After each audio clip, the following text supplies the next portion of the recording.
დღეს აგერ უკრაინაში ომობს ორი ქვეყანა ისე რომ შეიძლება ჯარისკაც არ შეხვდეს.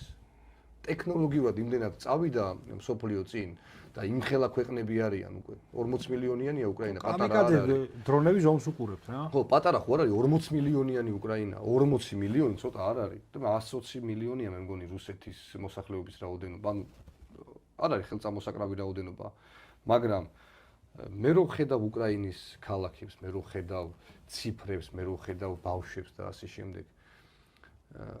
თქვენ წარმოგიდგენიათ ეს ქვეყანა ამ ომი ხო დასრულდება ადრე თუ გვიან. თქვენ წარმოგიდგენიათ ეს ხალხი რომ ეხა მასში არიან ემოციაში დრაივი აქვს და სხვა თვითგადარჩენაზე ფიქრობენ იქ. სხვა რაღაცა კომფორტი და საჭიროება აქ არავის არ აინტერესებს. იქ არის ხვალ გავიღვიძო. ისინი იცავენ სამშობლოს. ხვალ გავიღვიძო, ნეტა ხვალ გავიღვიძო, ხო, მაგით იღვიძებს სამშობლოს იცავს რა. იქ მაცხოვრებელი ადამიანები და რაც შეეხება ევრო გაერთიანებებს, რაც შეეხება ნატოში გაერთიანებებს და ასე შემდეგ. მე პირდაპირ ვიძახი და ჩემი დავწერე კიდევაც რამდენიმე დღის წინ, რომ მე ნებისმიერი გაერთიანება, ნებისმიერი ქოლგა იქნება ის სამხედრო თუ ეკონომიკური, მჭირდება იმისათვის, რომ ჩემი ქვეყანა პირველ რიგში იყოს უსაფრთხოდ.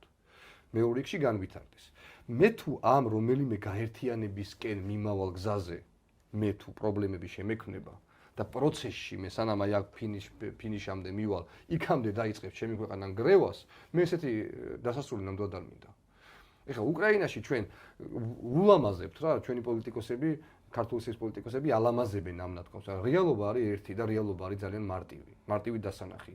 რომ როგორც კი უკრაინამ დაიწყო სწრაფი ნაბიჯები ცვლა ნატოში გაწევრიანებისკენ, მაშინვე დაიწყო ომი უკრაინაში. ეს ყველამ ვიცით. ეს ხო დასამალი არ არის. რატო დაიწყო ომი უკრაინაში? მე ვიცი, თქვენც იცით, ყველამ ვიცით. იმიტომ რომ ამ გაერთიანებისკენ მიმავალ გზაზე რუსეთი არ გაუშვებდა, გამორიცხულია, ამხელა სახელმწიფოა. იქიდან ბალტიისპირეთის ქვეყნიდან უკვე ნატოს ჯარები ადგას და იმ დროს შევიდა ნატოში ეს ქვეყნები, როცა რუსეთი სუსტი იყო და შეასწრეს.